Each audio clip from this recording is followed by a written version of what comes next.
Hello friends, welcome to my channel. आज हम बात करेंगे कि एमएस पेंट में रेक्टेंगुलर होता क्या है, एलिप्स क्या होता है।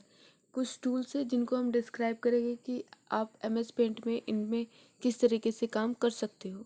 तो इसमें सबसे पहले दिया गया है आपका रेक्टेंगुलर, कि रेक्टेंगुलर होता क्या है।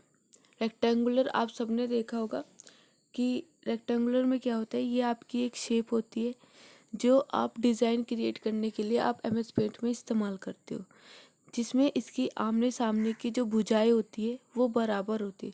जो आमने सामने की जो साइड है वो क्या होती है, एक दूसरे के बराबर होती है, इक्वल होती है। इसी को हम रेक्टेंगुलर शेप कहते हैं। जैसा आपको यहाँ पे डायग्राम में दिखाया गया है कि ये रेक्टेंगुलर है जिसकी आमने सामने की जो भुजा है वो इक्वल है, और इसका इस्तेमाल कहाँ पे किया जाता है, आपके डिज़ाइनिंग के लिए आप इसका इस्तेमाल करते हो एमएस पेंट में। इसके बाद है नेक्स्ट हमारा एलिप्स, कि एलिप्स क्या होता है। ये भी हमारी एक शेप ही होती है, ठीक है।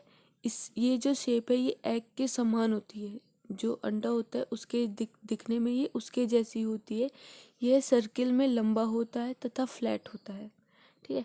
इसकी जो शेप जो बताई गई है वो किस तरीके की बताई गई है, ये अंडे के समान होती है, लेकिन क्या है कि ये सर्किल से तो लंबी होती है और थोड़ी सी फ्लैट होती है। तो यह आपका जो एलिप्स है वो आपकी इस तरीके से दिखाई देती है। इसके बाद है आपका जो नेक्स्ट पॉइंट है वो है आपका कि हैंड फ्री स्केचिंग क्या होती है। हैंड फ्री स्केचिंग पेंसिल की हेल्प से इमिडिएटली बिना मेजरमेंट के कुछ क्रिएट करना फ्री हैंड स्केचिंग कहलाती है। मतलब बिना किसी मेजरमेंट के अगर आप कोई भी स्केचिंग कर रहे हो, ठीक है, पेंसिल की हेल्प से, तो उसको क्या बोलोगे आप, उसे फ्री हैंड स्केचिंग बोलते हैं। कि आप पेंसिल से फ्री हैंड कुछ भी ड्रॉ कर रहे हो बिना किसी मेजरमेंट के, तो वो क्या आता है, वो आपकी आती है फ्री हैंड स्केचिंग के अंदर। इन सब टूल्स का आपके एमएस पेंट में किस तरीके से यूज़ किया जाता है। आप लोगों के जो डिज़ाइनिंग है, जो आप डिज़ाइन क्रिएट करते हो, आप कुछ भी बनाने के लिए आप इन सारे टूल्स का इस्तेमाल करते हो।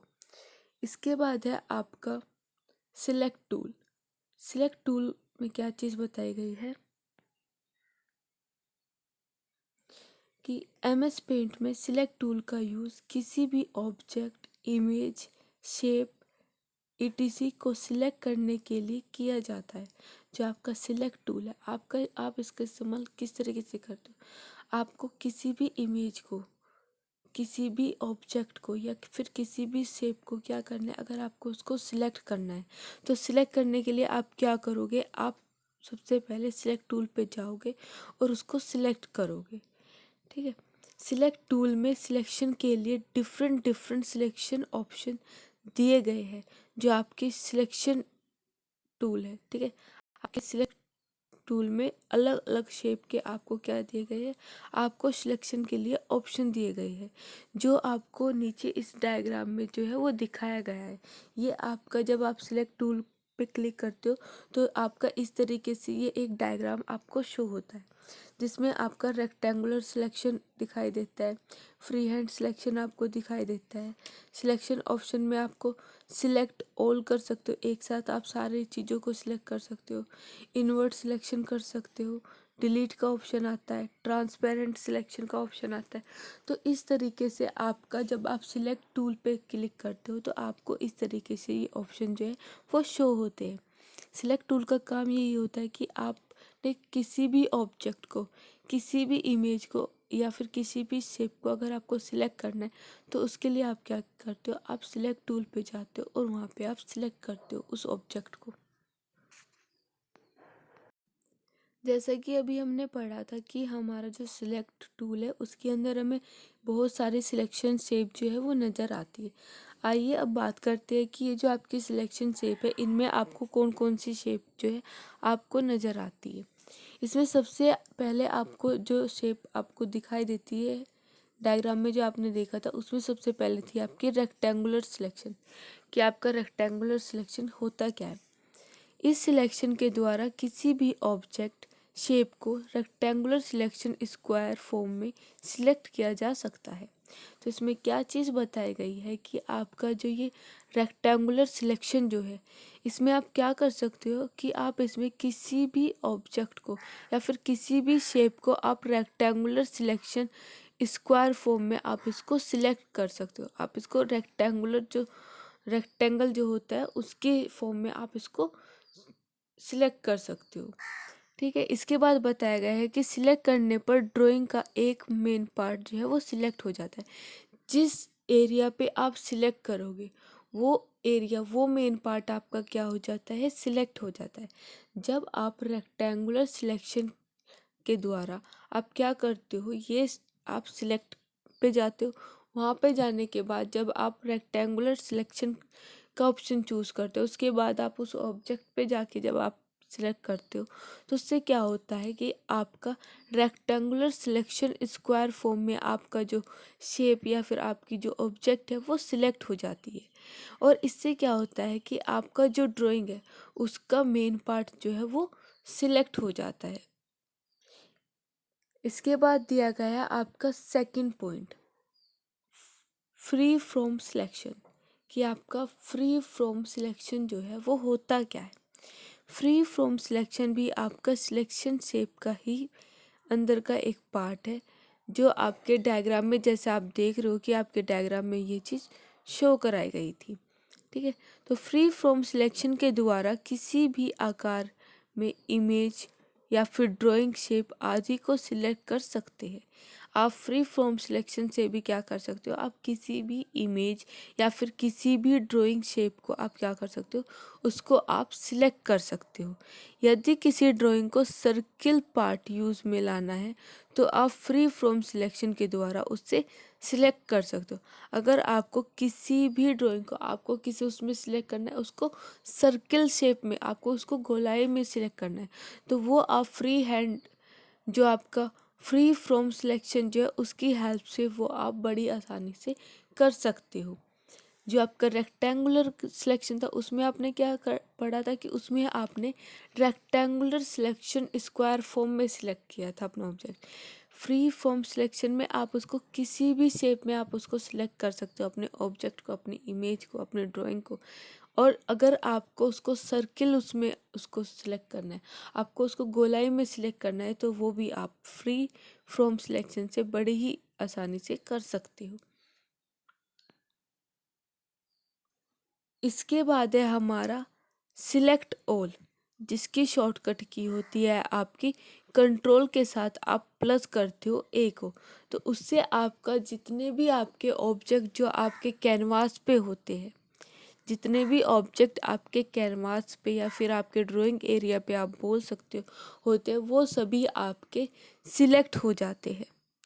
सिलेक्ट ऑल में क्या दिया गया है कि सिलेक्ट ऑल के द्वारा पूरा कैनवास सिलेक्ट हो जाता है। जो आपका सिलेक्ट ऑल है, जब आप सिलेक्ट ऑल पे आप क्लिक करते हो तो आपके कैनवास पे जितने भी डायग्राम या फिर जितनी भी इमेज या फिर जो भी डिज़ाइन आपने क्रिएट किया होगा वो सभी क्या हो जाते, वो सभी सिलेक्ट हो जाते हैं। जितनी भी ड्राइंग क्रिएट की गई हुई हो वो सारी आप क्या करते हो, एक साथ सिलेक्ट कर लेते हो। सिलेक्ट ऑल दबाकर या फिर आप क्या करते हो, सिलेक्ट प्लस ए का यूज़ करके आप उन सभी चीज़ों को क्या करते हो, सिलेक्ट कर लेते हो। तो जैसे कि आप MS वर्ड में भी करते हो कि अगर आपको अपने कोई भी सारे टेक्स्ट वगैरह को अगर आपको कॉपी करना है तो आप क्या करते हो, कंट्रोल के साथ ए दबाते हो। ठीक है, ये इसकी शॉर्टकट की है। या तो आप क्या करोगे, आप सिलेक्शन पे जाओगे। ठीक है, सिलेक्शन पे जाके आप क्या करोगे, सिलेक्शन शेप आपको सिलेक्ट टूल पे आप क्लिक करोगे तो आपका सिलेक्शन शेप खुल के आ जाएगा।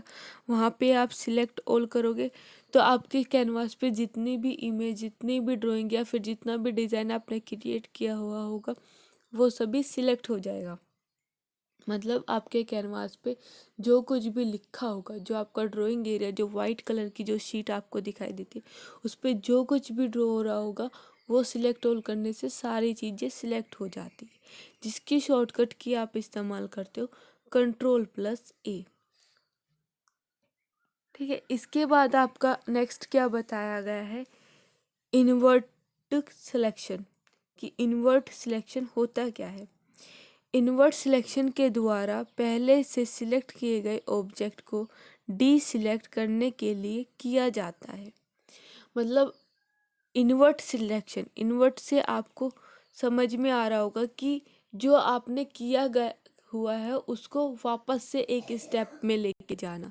ठीक है, तो इन्वर्ट सिलेक्शन क्या होता है कि आपने अगर किसी भी ऑब्जेक्ट को आपने सिलेक्ट किया हुआ है, ठीक है, आपको उसको दोबारा से डी सिलेक्ट करना है, उसको सिलेक्शन पे से हटाना है। तो आप क्या करते हो कि आप सिलेक्ट टूल में जाते हो, उसके बाद आप सिलेक्शन शेप में जाते हो। आप जब सिलेक्ट टूल को सिलेक्ट करते हो तो आपका सिलेक्शन शेप का ऑप्शन खुल के आता है।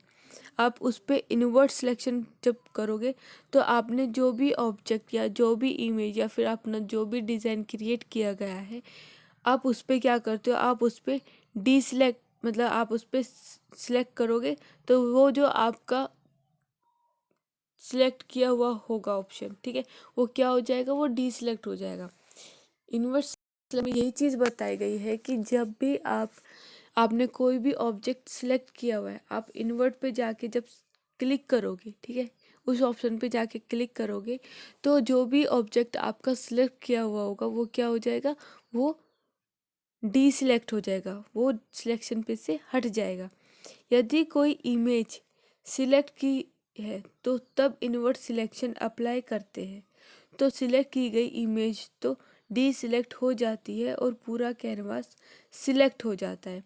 तो इसमें क्या चीज़ बताई गई है कि जो आपने सिलेक्शन, जो आप इन्वर्ट सिलेक्शन जो करते हो, ठीक है, इससे क्या होता है कि आपने जो इमेज सिलेक्ट करी हुई होती है आपकी, वो तो हो जाती है डी सिलेक्ट, वो तो सिलेक्शन पे से हट जाती है, लेकिन आपकी बाकी का बचा हुआ कैनवास पे जितना भी आपके ऑब्जेक्ट आपने ड्रॉ करे होंगे, ठीक है, वो सारे क्या हो जाते हैं, वो सारे आपके सिलेक्ट हो जाते हैं।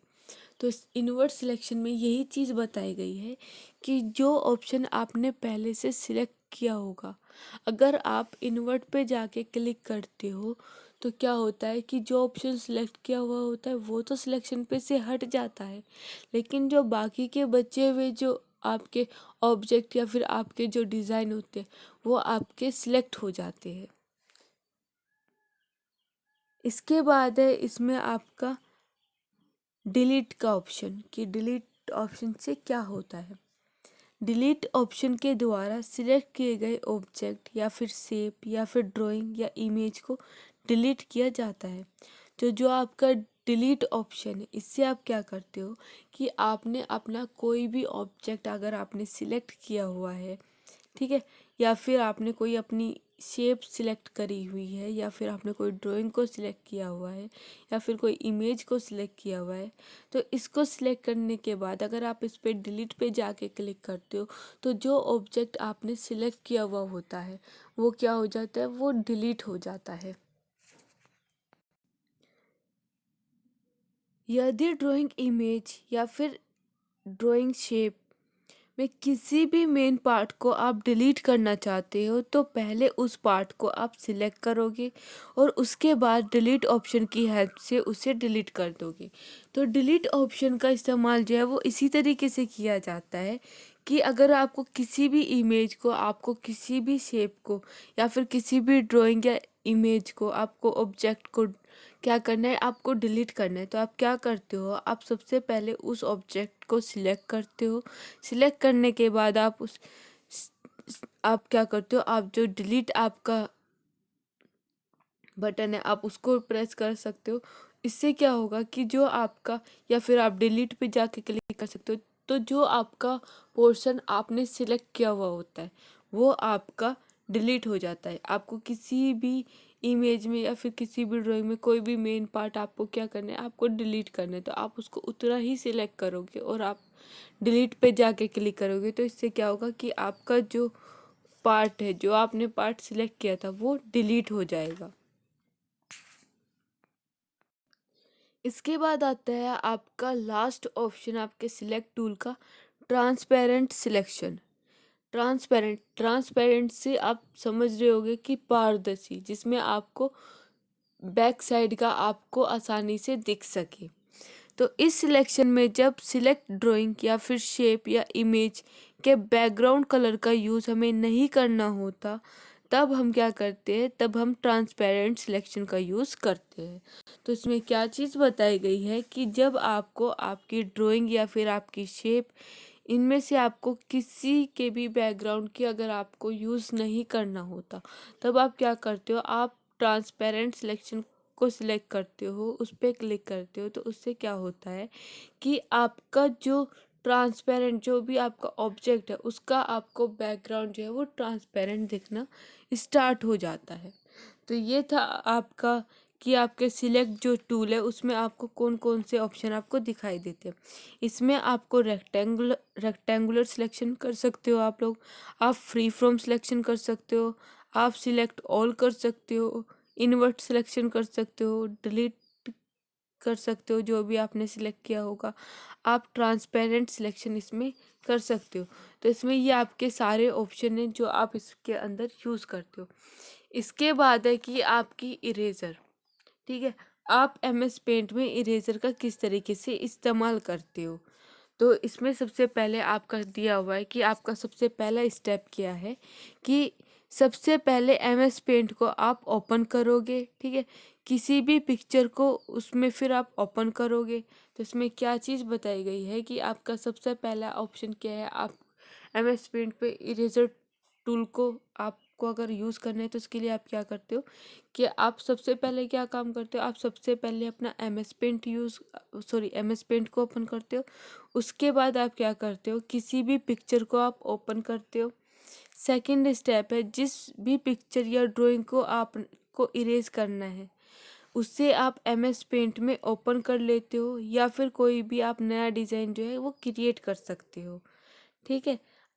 आप दो तरीके से आप इरेजर टूल का इस्तेमाल कर सकते हो, या तो आपको जिस भी पिक्चर को आपको उसको इरेज करना है, आप उसको एमएस पेंट में क्या कर सकते हो, आप उसको ओपन की हेल्प से ओपन कर सकते हो, जो भी आपकी पुरानी फाइल कंप्यूटर में है, ठीक है। या फिर आप कोई भी नया जो डिज़ाइन है आप उसको क्रिएट कर सकते हो।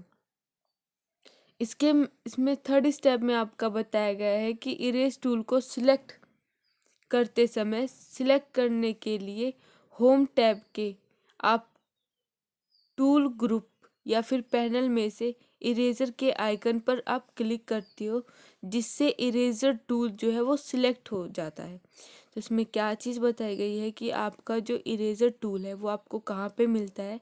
इरेजर टूल को सिलेक्ट करने के लिए आप क्या करते हो, होम टैब, जो आपका होम टैब का जो आपका टूल ग्रुप है, ठीक है, होम जो आपका होम टैब जो दिया गया है, ठीक है, उसमें आपका जो टूल ग्रुप है या फिर आप उसको पैनल भी बोल सकते हो, उसमें आप क्या करते हो, आप इरेजर का जो आइकन आपको दिया गया होता है आप उस पर क्लिक करते हो। उसके बाद जो आपका इरेजर टूल है वो क्या हो जाता है, वो आपका सिलेक्ट हो जाता है। अब सबसे लास्ट स्टेप आपका, अब आप कीबोर्ड की हेल्प से आप कंट्रोल के साथ प्लस प्लस अगर प्रेस करते हो तो इससे आपकी जो इरेजर का साइज़ है वो क्या हो जाता है, वो बड़ा हो जाता है। जैसे कि मैंने ये आपको पहले भी बताया था कि अगर आप कंट्रोल के साथ प्लस प्लस प्रेस करोगे, कंट्रोल के साथ प्लस में क्या दबाओगे, प्लस दबाओगे, तो इससे आपका जो इरेजर का साइज़ है वो क्या हो जाता है, वो बड़ा हो जाता है। और या फिर आप माउस के द्वारा इस पार्ट को मिटा सकते हो। उसके बाद आप क्या कर सकते हो, आप माउस के हेल्प से आप उस पार्ट को मिटा सकते हो क्लिक करके। और इरेजर का साइज़ छोटा करने के लिए आप क्या कर सकते हो, आप कंट्रोल के साथ माइनस प्रेस करोगे तो आपका जो इरेजर का जो साइज़ है, ठीक है, वो छोटा हो जाता है। तो छोटा साइज़ करने के लिए आप लोग क्या करते हो, आप कंट्रोल के साथ माइनस प्रेस करते हो।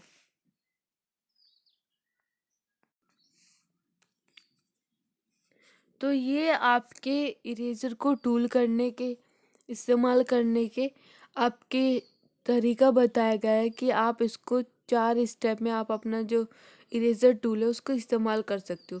सबसे पहले आप एमएस पेंट ऑन ऑन करते हो, आपको जिस भी ऑब्जेक्ट को आपको इरेज करना है, या तो आप कोई भी नई फाइल आप ओपन की हेल्प से उसको आप अपने कैनवास पे ला सकते हो, ठीक है। उसके बाद आप उसको क्या कर सकते हो, उसको इरेज कर सकते हो। या फिर आप कोई भी नया जो आपकी ड्राइंग है, ठीक है, आप उसको क्रिएट कर सकते हो, कोई भी नया डिज़ाइन आप बना सकते हो। उसके बाद आप लोग क्या करते हो, आप होम टैब में जो आपके जो पैनल दिए रहते हैं या फिर आपके जो टूल्स का जो ग्रुप दिया रहता है होम टैब के अंदर, आप उसमें जाते हो। आपको उसमें इरेजर आइकन देखने के लिए मिलता है, जिस पे आपको इरेजर का आपको साइन भी आपको देखने के लिए मिलता है। आप उस पर क्लिक करते हो, जिससे आपकी जो इरेजर टूल है वो सिलेक्ट हो जाता है। और उसकी हेल्प से आप क्या कर सकते हो, आप अपना ऑब्जेक्ट को जो है वो इरेज कर सकते हो, उसको मिटा सकते हो।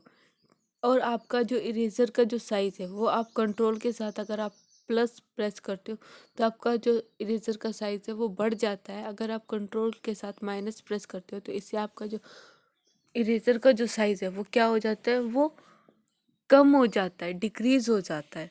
तो इस तरीके से आपका जो इरेजर टूल है उसका इस्तेमाल किया जाता है। इसके बाद आता है आपका नेक्स्ट कि आपका colour tool in M S paint. आप कलर्स जो है किस तरीके से कर सकते हो अपने एम एस पेंट में। तो एम एस पेंट में कलर के साथ काम करने के लिए आपके कई टूल जो है वो दिए गए हुए होते हैं, जो आपके नीचे निम्नलिखित आपको दिखाए गए हैं। सबसे पहला टूल है आपका कलर पिकर, ठीक है, और दूसरा है आपका कलर बॉक्स। ये आपको दो टूल्स जो है ये आपको दिए गए होते हैं आपके कलर करने के लिए आपके एम एस पेंट में। तो जो आपका कलर पिकर है, कलर पिकर होता क्या है, कलर पिकर टूल का यूज़ किसी भी पिक्चर के कलर को पिक करने के लिए किया जाता है। जो आपका कलर पिकर टूल है उसका इस्तेमाल किस जगह पे किया जाता है, आपके किसी भी पिक्चर का अगर आपको क्या करना है, आपको उसका कलर पिक करना उठाना है, तो उसके लिए आप क्या करते हो, आप कलर पिकर टूल का इस्तेमाल करते हो। जिस कलर पर आप कलर पिकर टूल को रखा जाता है वही कलर जो है वो यूज़ में हो जाता है। आप जिस भी कलर के पास में जिस भी कलर पर आप क्या करोगे, आप अपना कलर पिकर टूल को रखोगे तो वही कलर क्या होगा, वही कलर आपके यूज़ में आ जाएगा, ठीक है। इसके बाद बोला गया है आपका नेक्स्ट ऑप्शन होता है कलर बॉक्स, कि आपका कलर बॉक्स जो है वो क्या है। कलर बॉक्स यह बताता है कि प्रेजेंट में किस कलर का यूज़ किया जा रहा है। जो आपका कलर बॉक्स है वो आपको यही चीज़ बताता है कि आप किस कलर का यूज़ कर रहे हो, ठीक है। इसमें कलर वन जो है ये आपका फोरग्राउंड कलर को शो करता है, जिससे माउस की हेल्प से लेफ़्ट क्लिक के द्वारा इसको यूज़ में लाया जा सकता है। इसमें क्या चीज़ बोली गई है कि जो आपका कलर बॉक्स है, ठीक है, जो आपको वो पूरे कलर पैलेट जो आपको दिखाई देता है, जिसमें आपको अलग अलग कलर जो आपको दिखाई देते हैं, तो इसमें यही चीज़ बताई गई है कि जो आपका कलर बॉक्स है वो ये बताता है कि प्रेजेंट में आप किस कलर का यूज़ कर रहे होते हैं। अगर आपका कलर वन है तो वो आपका फोरग्राउंड कलर को शो करता है, जिससे आप माउस की हेल्प से क्या कर सकते हो, आप लेफ़्ट क्लिक कर कर आप उसको यूज़ कर सकते हो। और कलर टू जो है ये आपका बैकग्राउंड कलर को शो करता है, जिससे आप माउस के द्वारा राइट क्लिक करने पर आप इसको यूज़ कर सकते हो। तो इसमें अगर जो आपका कलर वन है वो आपका फोरग्राउंड कलर को दिखाता है, जो आप अपने ऑब्जेक्ट के अंदर आप फिल करते हो, ठीक है। कलर टू जो है वो आपका बैकग्राउंड के कलर को शो करता है, ठीक है। इसमें जो फोरग्राउंड कलर है वो आपका कलर वन होता है और जो आपका कलर टू है ये आपका बैकग्राउंड कलर होता है। फोरग्राउंड को आप किस तरीके से इस्तेमाल कर सकते हो, अपने माउस के आप अगर लेफ़्ट क्लिक करोगे तो आप फोरग्राउंड कलर को यूज़ कर सकते हो। अगर आप अपने माउस का जो है वो राइट क्लिक करोगे तो आप क्या कर सकते हो, आप अपना बैकग्राउंड कलर को यूज़ कर सकते हो।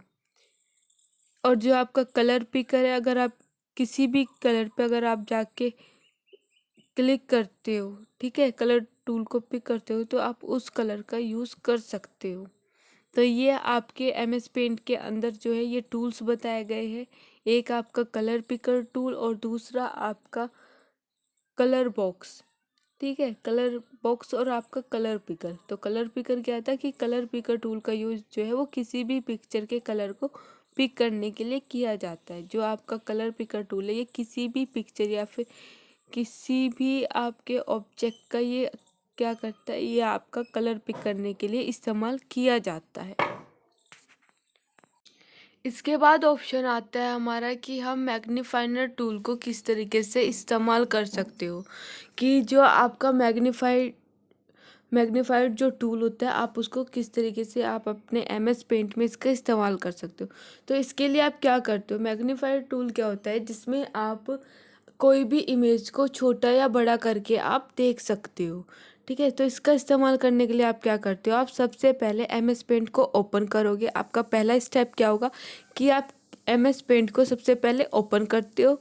फिर उसके बाद आपका सेकंड स्टेप है, आप जिस भी पिक्चर या फिर जिस भी शेप को आप एडिट करना चाह रहे हो, ठीक है, आप उसको क्या करोगे, आप उसको आप उस इमेज को या फिर उस शेप को आप एमएस पेंट में आप ओपन करोगे। उसके बाद है आपका थर्ड ऑप्शन, अब आप मैग्नीफायर टूल को सिलेक्ट करोगे जो कि आपकी होम टैब के आपके टूल ग्रुप के अंदर वो पाया जाता है। अब आप क्या करते हो कि आप मैग्नीफायर टूल को सिलेक्ट करने के लिए आप क्या करते हो, आप होम टैब पर जाते हो। होम टैब का जो आपका टूल ग्रुप है या फिर जो आपका होम टैब का जो पैनल है उसमें आपको मैग्नीफायर टूल जो है वो आपको दिखाई देता है। फिर आप उस पे जाके क्या करते हो, आप उस पे जाके सिलेक्ट करते हो मैग्नीफायर का टूल का जो आपको आइकन जो आपको दिखाई देता है, आप उसको क्या करते हो, उसको जाके आप सिलेक्ट करते हो। इसके बाद है हमारा लास्ट स्टेप कि अब पिक्चर के जिस भी पार्ट को आपको जूम इन करके आपको देखना चाहते हो उस पर आप क्लिक करते हो। ऐसा करने से आपकी जो पिक्चर का जो पार्ट है वो क्या हो जाता है, वो आपका जूम इन होकर आपको दिखाई देता है। तो जो मैग्नीफायर टूल है उसमें आपको यही चीज़ होती है कि आपको उसमें ऑप्शन शो कराए जाते हैं जूम इन का और जूम आउट का। इसमें क्या चीज़ होती है कि अगर आपको कोई भी आपको अपनी इमेज का जो साइज़ है वो आपको बड़ा करके देखना है तो आप क्या करते हो, आप सबसे पहले होम टैब पे जाते हो। होम टैब पे जाने के बाद आपका जो भी आपका जो भी पार्ट आपको सिलेक्ट करना है, मतलब जो भी पार्ट आपको बड़ा करके दिखाना है, आप क्या करते हो, आप सबसे पहले होम टैब पे जाते हो। होम टैब पे जाने के बाद जो आपके टूल ग्रुप जो होता है जिसमें आपके सारे टूल आपको दिखाई देते हैं या फिर जो होम टैब का जो पैनल होता है वहाँ पे आपको मैग्नीफायर टूल का आपको आइकन दिखाई देगा। जैसा आपको यहाँ पे आपको डायग्राम में दिखाया गया है कि आपका जो मैग्नीफायर टूल है इसका आपका होम आइकन, मतलब इसका आपका जो आइकन है वो कैसा दिखाई देता है। आप इस पे जाके जब क्लिक करते हो उसके बाद आपको जिस भी अपनी इमेज के पार्ट को आपको बड़ा करके देखना है उस पर आप क्या करते हो, उस पर जाके आप सिंपल क्लिक करते हो तो वो जो आपका पार्ट है वो आपको बड़ा होके दिख जाता है। इसके बाद है नेक्स्ट टूल आपका कि टेक्स्ट टूल होता क्या है। टेक्स्ट टूल का यूज़ किसी भी पेंट पे या फिर किसी भी ड्राइंग में टेक्स्ट को इंसर्ट करने के लिए टेक्स्ट टूल का यूज़ जो है वो किया जाता है। अगर आपको किसी भी पार्ट में, मतलब आपका जो ड्राइंग एरिया है जो आपका कैनवास है, ठीक है, अगर आपको उसमें क्या करना है, आपको उसमें टेक्स्ट वगैरह आपको लिखने हैं तो आप क्या करते हो, आप टेक्स्ट टूल का इस्तेमाल करते हो जिसकी हेल्प से आप क्या कर सकते हो, आप उस पर कुछ भी लिख सकते हो। इसके द्वारा टेक्स्ट की कुछ फॉर्मेटिंग जैसे बोल्ड, इटैलिक, अंडरलाइन ये सब आपको नज़र आते हैं। ठीक है, जब आप टेक्स्ट टूल जो है उस पर क्लिक करोगे तो उसके बाद क्या होता है कि आपको कुछ फॉर्मेटिंग जो है वह फॉर्मेटिंग, मतलब कोई एक और बॉक्स आपके सामने खुल के आता है। जब आप टेक्स्ट टूल कैनवास पे जाके आप जब लिखना स्टार्ट करते हो तो तब आपको एक और बॉक्स जो है वो दिखता है जिसमें आपका बोल्ड होता है कि अगर आपको अपना जो टेक्स्ट है उसको बोल्ड करना है तो उसके लिए आप क्या करते हो, कंट्रोल के साथ आप बी दबाते हो तो आपका जो टेक्स्ट है वो क्या हो जाता है, वो बोल्ड हो जाता है। इसके बाद है इटैलिक। अगर आपको अपना जो लिखना जो आपका टेक्स्ट है अगर आपको उसको इटैलिक में कन्वर्ट करना है तो आप क्या करते हो, आप उसके साथ कंट्रोल के साथ आप +I दबाते हो तो आपका जो वर्ड है वो क्या हो जाता है, वो इटैलिक में कन्वर्ट हो जाता है। या फिर आपको अपना जो भी आपका टेक्स्ट है उसके ऊपर आपको क्या करना है, अंडरलाइन करनी है तो आप क्या करते हो, आप कंट्रोल के साथ आप +U दबाते हो तो जो आपका टेक्स्ट है उस पर अंडरलाइन आ जाती है। ठीक है, तो ये सारी जो चीज़ है ये आपके किस लिए इस्तेमाल करी जाती है, ये आपके टेक्स्ट जो आप लिख रहे हो उसको में आपके एडिटिंग के लिए ये चीज़ यूज़ करी जाती है। तथा किसी भी टेक्स्ट का फ़ॉन्ट फेस या फिर उसका फ़ॉन्ट साइज़ या फिर आपका फ़ॉन्ट का कलर भी चेंज आप कर सकते हो। जो आपका टेक्स्ट है, ठीक है, आप अपने टेक्स्ट का उसका फ़ॉन्ट का फेस मतलब आपको उसको किस स्टाइल में आपको लिखना है आप वो भी चेंज कर सकते हो। आपका फ़ॉन्ट का साइज़ क्या आप उसको छोटा कर सकते हो, आप उसको बड़ा कर सकते हो। जो भी आपने टेक्स्ट लिखा होगा, आप अपना जो फ़ॉन्ट है, जो भी आपका टेक्स्ट आपने लिखा हुआ है, आप उसका कलर भी चेंज कर सकते हो, ठीक है। लेकिन ये सारी चीज़ करने से पहले आपने जो भी आप टेक्स्ट लिखोगे, आपको उसको सबसे पहले क्या करना पड़ेगा, आपको उसको सबसे पहले सिलेक्ट करना पड़ेगा। सिलेक्ट करने के बाद ही आपकी ये जितने भी आपके ऑप्शन है दिए गए हैं वो तभी आप उस पर अप्लाई कर सकते हो। जब तक आप अपना ऑब्जेक्ट या फिर जब तक आप अपना जो आपका जो टेक्स्ट है जब तक आप वो सिलेक्ट नहीं करोगे तब तक आप उसका यूज़ जो है वो नहीं कर सकते। तो आपको अगर अपना टेक्स्ट बोल्ड करना है, इटैलिक करना है, उस पर अंडरलाइन करनी है, उसका फ़ॉन्ट का साइज़ चेंज करना है, उसका जो फ़ॉन्ट है उसका कलर चेंज करना है, उसका फेस चेंज करना है, इसके लिए आपको सबसे पहले जो आपका टेक्स्ट है, ठीक है, आपको उसको क्या करना पड़ेगा, आपको उसको सबसे पहले उसको सिलेक्ट करना पड़ेगा। तभी जाके आपका जो टेक्स्ट में जो आप चेंजेस करते हो वो आप कर सकते हो। इसके बाद है हमारा नेक्स्ट टूल पॉलीगन, कि आपका जो पॉलीगन है ये होता क्या है, ठीक है। पॉलीगन शेप एक बंद समतल आकृति मतलब एक आपकी प्लेन फिगर होती है। पॉलीगन क्या है, पॉलीगन आपकी एक शेप ही है। जो आपकी कैसी शेप होती है, ये आपकी एक प्लेन फिगर होती है जिसको हिंदी में बोलते हैं आपकी एक बंद समतल आकृति के जैसी आपको दिखाई देती है, जो 3 या अधिक रेखाखंडों मतलब एक आपकी लाइन सेगमेंट से घिरी होती है। ये आपकी जो पॉलीगन है वो 3 या 3 से ज़्यादा जो आपकी लाइन जो सेगमेंट है, ठीक है, उनसे ये घिरी हुई होती है। यदि सभी साइड और एंगल बराबर हो तो उसे पॉलीगन कहते हैं। अगर आपकी सारी साइड और आपके सारे एंगल बराबर होंगे, इक्वल होंगे, तभी वो आपका क्या कहलाई जाएगा, तभी वो आपकी पॉलीगोनल शेप जो है वो कहलाई जाएगी, ठीक है। तो पॉलीगन जो है ये आपकी प्लान फिगर होती है। ये आपकी 3 या 3 से ज़्यादा ये लाइन सेगमेंट से ये आपकी घिरी हुई रहती है और इसकी आपकी सारी साइडें और सारे आपके जो एंगल्स होते हैं वो आपके इक्वल होते हैं, बराबर होते हैं, तभी आप उसको क्या बुला सकते हो, आप उसको पॉलीगन शेप जो है वो बुला सकते हो। इसके बाद बोला गया है कि how to draw shape in MS paint. आप MS पेंट के अंदर किस तरीके से आप कोई भी शेप जो है वो ड्रॉ कर सकते हो। तो MS पेंट में डिफरेंट डिफरेंट शेप जो है टाइप की शेप आपको ड्रॉ की जा सकती है। जो आपका MS पेंट है उसमें आप अलग अलग प्रकार की जो शेप है आप उसको ड्रॉ कर सकते हो, जिसमें आपका स्क्वायर शेप है, आपकी ओवल शेप है, पॉलीगोनल शेप है, स्टार शेप है। इस तरीके से आपकी बहुत सारी जो शेप है वो आप इसके अंदर जो है वो ड्रॉ कर सकते हो। तो ये आपकी डिफरेंट टाइप की जो शेप है ये आपके अलग अलग डिज़ाइन क्रिएट करने के लिए आप इस्तेमाल करते हो।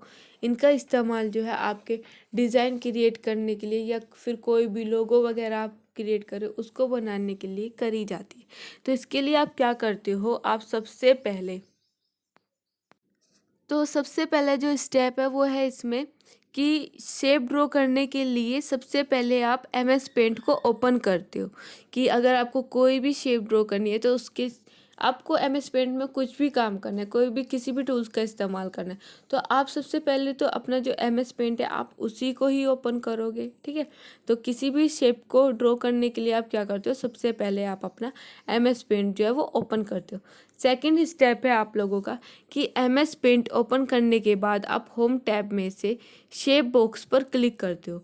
जो आपका होम टैब है उसमें आपको ऑप्शन दिया रहता है शेप बॉक्स का, फिर आप क्या करते हो, आप उस पर क्लिक करते हो। जब एक बार आप अपना MS पेंट जो है वो ओपन कर लेते हो उसके बाद आप क्या करते हो कि जो आपका होम टैब में जो आपका शेप बॉक्स का जो ऑप्शन दिया गया है आप उस पर क्लिक करते हो। इसके बाद आपका जो थर्ड ऑप्शन है उसमें क्या, जो आपका थर्ड स्टेप है आप उसमें क्या करते हो कि शेप बॉक्स पर क्लिक करने के बाद अलग अलग प्रकार की आपको शेप जो है वो शो कराई जाती है। जब आप एम एस पेंट के होम टैब पर जो शेप बॉक्स दिया रहता है, जब आप उस पर एक बार क्लिक कर लेते हो, उसके बाद आपको क्या दिखाई देता है, आप लोगों को इसमें अलग अलग प्रकार की आपको जो शेप है वो आपको दिखाई देती है। जैसे आपकी लाइन हो गई, आपकी कर्व हो गया, आपका रेक्टेंगल हो गया, पॉलीगोनल हो गया, आपका स्टार हो गया, एरो हो गए, रेक्टेंगल हो गए, ओवल हो गए, कॉल आउट हो गई। तो इस तरीके से आपकी अलग अलग प्रकार की जो शेप है वो आपको इसमें दिखाई देती है। ठीक है, इसके बाद आपका जो नेक्स्ट स्टेप है उसमें क्या करते हो कि जो भी शेप आपको ड्रॉ करना चाहते हो आप उस पर आप क्या करते हो, आप क्लिक करते हो और कैनवास पर माउस की हेल्प से उसको ड्रॉ कर सकते हो। तो इस प्रकार जो आपकी शेप है वो ड्रॉ कराई जाती है। तो इसमें यही चीज़ बताई गई है कि आपको जोन सी भी आपको डिज़ाइन, जोन सा भी आपको शेप जो है अगर वो आपको ड्रॉ करनी है तो आप क्या करते हो, आप उस शेप पे क्लिक करते हो और उसकी हेल्प से आप क्या करते हो, आप कैनवास पे माउस की हेल्प से उसको ड्रॉ कर सकते हो। तो आपकी जो शेप टूल का ऑप्शन है वो एम एस पेंट में इसीलिए दिया गया होता है जिससे आप जो ये शेप है आपको इसमें कुछ ऐसी शेप जो है वो पहले से बनाई हुई होती है जिनकी हेल्प से आपका टाइम भी बचता है। अगर आप ये शेप वैसे बनाओगे तो आपको टाइम लगेगा, इससे इसीलिए आपका टाइम बचाने के लिए, क्योंकि ये नॉर्मल चीज़ें होती है जो आपके किसी भी डिज़ाइन को क्रिएट करने के लिए आप इस उनको इस्तेमाल करते हो। तो इसीलिए इन ये जो आपकी जो टूल्स है उनमें ये आपको पहले से ही मिला होता है कि आपकी ये अलग अलग तरह की जो आपकी शेप है वो आपके डिज़ाइनिंग के लिए ही इसमें दी गई होती है। तो जो शेप टूल है इसमें यही चीज़ बताई गई है कि आपका जो शेप टूल है इसमें आपको अलग अलग ऑप्शन आपको दिए गए होते हैं आपके काम करने के लिए। आप सबसे पहले क्या करते हो, आप सबसे पहले अपना एम एस पेंट ओपन करते हो, उसके बाद जो आपका होम टैब है उसमें जो आपका शेप बॉक्स का जो ऑप्शन दिया गया होता है आप उस पर जाके क्लिक करते हो। उसके बाद आपको शेप बॉक्स में आपको डिफरेंट टाइप की जो आपकी शेप जो होती है वो आपको दिखाई देती है। उसमें लाइन, कर्व, रेक्टेंगुलर, आपको polygon, star, arrow, rectangle, Oval, call out, इस तरीके से आपको बहुत सारी जो शेप है वो आपको दिखाई देती है। आपको जिस भी शेप को बनाना है आप उस शेप पे क्या करते हो, जाके क्लिक करते हो और उसको माउस की हेल्प से अपने जो कैनवास है उस पर आप इसको ड्रॉ कर सकते हो। तो इस तरीके से जो आपकी शेप टूल है, ठीक है, उसका आप यहाँ पे इस्तेमाल कर सकते हो। आप कैनवास पे इस तरीके से किसी भी शेप को आप यहाँ पे ड्रॉ कर सकते हो। इसके बाद है हमारा ब्रशेस। ठीक है, एम एस पेंट में डिफरेंट टाइप के ब्रश टूल का जो है वो यूज़ किया गया है। जो आपका एम एस पेंट है, ठीक है, इसमें आपके अलग अलग प्रकार के जो ब्रशेस है उसमें आपका ऑप्शन दिया गया होता है। जैसे आपकी शेप टूल आप क्लिक करते हो तो आपको डिफरेंट टाइप की शेप टूल दिखाई देती है। इसी तरीके से आपका सेम ब्रश टूल होता है। आप जब ब्रश टूल पे क्लिक करते हो तो आपको बहुत सारी अलग अलग तरह की आपको क्या दिखाई देती है, आपको जो ब्रशेज है वो आपको इसमें दिखाई देते हैं। इसमें सबसे पहला स्टेप क्या बताया हुआ है कि ब्रश टूल को एक्टिव करने के लिए सबसे पहले एम एस पेंट जो है वो ओपन करते हैं। अगर आपको ब्रश टूल का इस्तेमाल करना है तो आप क्या करते हो, आपको सबसे पहले आप जो अपना एम एस पेंट है, ठीक है, आप उसको कंप्यूटर में ऑन करते हो। सेकेंड स्टेप बताया गया है कि एम एस पेंट ओपन करने के बाद होम टैब से ब्रश के नीचे डाउन एरो पर क्लिक करते हो। जो आपका जब आपने एक बार एम एस पेंट जो है वो ओपन कर लिया, ठीक है, उसके बाद आपको होम टैब से नीचे आपको ब्रश टूल जो है वो नज़र आएगा। ब्रश टूल के नीचे आपको एक छोटा सा जो है वो एरो नज़र आएगा। जब आप उस एरो पे क्लिक करते हो, ठीक है, तो आपका क्या है, आपका बहुत सारे जो आपके ब्रशेस जो होते हैं वो आपको नज़र आते हैं। तो जब आपने अपने होम टैब पे जो ब्रश टूल है उसका जब आपने क्या किया, उस पर क्लिक कर दिया तो आपको बहुत सारे जो आपके ऑप्शन है वो आपको नज़र आने स्टार्ट हो गई। तो उसमें आपके जो ऑप्शन है, ठीक है, उसमें आपके ऑप्शन पे आपको कौन कौन से ऑप्शन है जो आपको दिखाई देते हैं। इसमें आपका सबसे पहले आपको कैलियोग्राफी ब्रश आपको दिखाई देता है, एयर ब्रश आपको दिखाई देता है, ऑयल ब्रश आपको दिखाई देता है, क्रियॉन ब्रश आपको दिखाई देता है, मार्कर आपको दिखाई देता है, मार्कर ब्रश आपको, नेचुरल पेंसिल ब्रश आपको दिखाई देता है, आपको वाटर कलर ब्रश आपको दिखाई देता है। तो इस तरीके से आपको 6-7 कलर के जो आपके 6-7 टाइप के जो आपके ब्रशेज है वो आपको ब्रश ऑप्शन में जो है ये आपको दिखाई देते हैं। अब हम बात करते हैं कि आपका जो एयर ब्रश है, ठीक है, आपका एयर ब्रश होता क्या है। एयर ब्रश एमएस पेंट में एक टाइप का ब्रश होता है। जो आपका एयर ब्रश है ये क्या होता है, ये आपके एमएस पेंट में ये आपका एक तरह का ब्रश होता है जिसका आप इस्तेमाल करते हो, जिसकी हेल्प से किसी भी पिक्चर या फिर इमेज में स्प्रे कर सकते हैं। तो जो आपका एयर ब्रश है वो क्या काम करता है, वो आपकी कोई भी अगर आपने इमेज ड्रॉ करी है या फिर आपने कोई भी पिक्चर ड्रॉ करी है तो उस पर आप स्प्रे का अगर आपको इफेक्ट डालना है, ठीक है, अगर आपको कलर जो है जो कलर करना है वो सिंपल सॉलिड कलर ना करके आपको स्प्रे टाइप में अगर आपको कोई भी इफेक्ट डालना है तो आप कौन सा ब्रश इस्तेमाल करते हो, आप जो है वो एयर ब्रश इस्तेमाल करते हो। इससे क्या होता है कि आपने जो भी डिज़ाइन क्रिएट किया है आपको उसमें कलर जो फिल करना है, आपको सॉलिड कलर फिल नहीं करना, आपको उसमें स्प्रे का इफेक्ट डालना है। तो आप क्या करते हो, आप एयर ब्रश जो है उसका इस्तेमाल करते हो। इसके लिए सबसे पहले एमएस पेंट को ओपन करके आप एयर ब्रश को सिलेक्ट करते हो और जो भी आपको कलर करना होता है आप उसे सिलेक्ट करते हो और आप पिक्चर या फिर शेप पे आप क्या कर देते हो, आप उस पर स्प्रे कर देते हो। ठीक है, आपको अगर इसका साइज़ जो है वो बढ़ाना है तो उसके लिए आप क्या करते हो, आप कंट्रोल के साथ आप प्लस दबाते हो तो आपका जो ब्रश का जो साइज़ है वो इंक्रीज़ हो जाता है। अगर आपको अपने ब्रश का साइज़ जो है वो डिक्रीज़ करना है तो आप क्या करते हो, कंट्रोल के साथ माइनस दबाते हो। तो जहाँ पर भी आपकी साइज़ की बात आती है कि आपको किसी भी टूल का साइज़ बड़ा करना है या छोटा करना है, ठीक है, तो उसके लिए आपके लिए जो शॉर्टकट की जो दी गई है वो कंट्रोल के साथ अगर आप प्लस दबाओगे तो आपका जो साइज़ है, ठीक है, आपके टूल्स का जो साइज़ है वो बड़ा हो जाता है। अगर आप कंट्रोल के साथ माइनस दबाते हो तो इससे क्या होता है कि आपका जो आपका जो ऑब्जेक्ट का जो साइज़ है वो क्या हो जाता है, वो माइनस हो जाता है। तो इस तरीके से जो आपका एयर ब्रश है वो इस्तेमाल किया जाता है। अगर आपको स्प्रे का इफेक्ट डालना है अपने डिज़ाइनिंग में, अपने जो भी पिक्चर बनाई है उसमें या फिर अपने किसी भी ऑब्जेक्ट में, तो यहाँ पे आप एयर ब्रश का इस्तेमाल करके आप स्प्रे इफेक्ट जो है वो डाल सकते हो। इसके बाद है हमारा प्रेफरेंस टूल। कि आपका प्रेफरेंस टूल है वो क्या होता है, वे टूल जिनको प्रायोरिटी बेस या फिर सबसे ज़्यादा यूज़ किया जाता है उससे बोला जाता है आपका प्रेफरेंस टूल। मतलब जिस टूल को आप सबसे ज़्यादा बार यूज़ कर रहे होते हो उस टूल्स को आप क्या बोलते हो, प्रेफरेंस टूल। ठीक है, इसमें आता है सबसे पहले आपका है शेप टूल। ठीक है, एमएस पेंट में किसी भी ड्राइंग या फिर शेप या फिर इमेज को क्रिएट करने के लिए शेप का यूज़ किया जाता है। एमएस पेंट में कई प्रकार की जो शेप है वो आपको दी जाती है। तो शेप में क्या है कि आपको एमएस पेंट जो है उसमें आपको बहुत सारी अलग अलग तरह की आपको क्या दी जाती है, आपको शेप्स वगैरह दी जाती है। तो शेप जो है वो यही है कि एमएस पेंट में काम करने के लिए आपको कोई भी डिज़ाइन क्रिएट करने के लिए आपको क्या दी जाती है, आपको अलग अलग प्रकार के यहाँ पे शेप टूल का ऑप्शन जो है आपको शो कराया जाता है। और जो आपका प्रेफरेंस है वो यही है कि जिन टूल्स का इस्तेमाल आप बार बार करते हो, ठीक है, ज़्यादा बार यूज़ करते हो उसी टूल्स को हम क्या कहते हैं, उसको हम प्रेफरेंस टूल बोला जाता है। जो आपके प्रायोरिटी बेस्ड जो टूल्स होते हैं उनको हम प्रेफरेंस टूल कहते हैं।